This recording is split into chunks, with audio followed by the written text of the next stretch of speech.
Hey everyone, it's Spencer. Welcome back to Making Men's. So the other day, we were at my grandma's house, and they have this like block stacking toy thing. I'll throw a picture of one up here. Basically, it's a baby toy, right?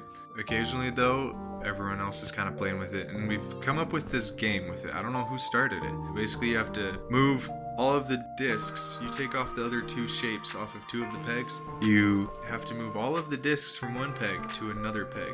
But here's the rules. You can't put a bigger disc on top of a smaller disc ever, and you can only move one at a time. So it's kind of a bit of a puzzle to get the discs from one peg to the next. Somebody suggested having a mini version since everyone was enjoying this game so much.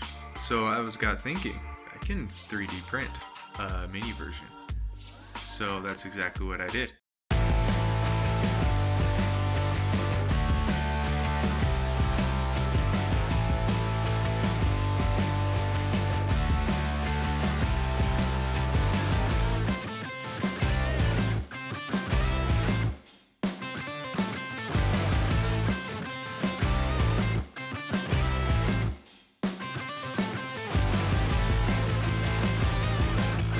So here's version 1. I did my math wrong somehow and made the pegs taller than they needed to be. Not really a bad thing, it actually is kind of nice to play with, but the goal is to be compact here. So this can kind of be like a pocket toy for the kids. So I created the next one and I did my math wrong again. The discs don't even fit next to each other on there. They kind of overlap, which defeats the point. You can't really play with it anymore at that point. Added a little bevel to the discs just in Tinkercad, so that things are a little tapered. There's curved edges, make it a little nicer.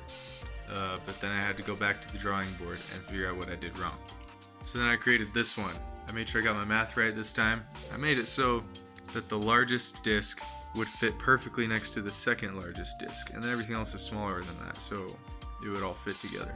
Considering the pocket size goal that we're going for, added threading. Now this thread is broken. The nut I made sheared off the bolt. I was happy with this base though, so then I went back to the drawing board trying to figure out what to do. I've printed a whole bunch of these, like 10 now. I've numbered them with different sizes on them, of the percent scale that I added to the thread size on each one. And I've gone up 10%, still shearing off the nut on here. That's the next step in the process, is to figure out what size I need. And so I've made another base since I kept breaking them. This one I was very careful not to break. With the 10% increase in the thread size, I was able to work this one on very carefully to the point that it didn't break. And let me show you what that looks like. So now we're on version 5 of the peg game. And I've got enough colors at this point that you can swap them out and mix them however you want, make different patterns. And with this nut, threads on, so it stays together. You can toss it in a backpack, keep it in your pocket. So it's kind of a nice little fidget toy. I'll have the files for this. You can print these if you have a 3D printer. And yeah, look for those down in the description. I'll also have the version with the correct threading put down there when that's ready.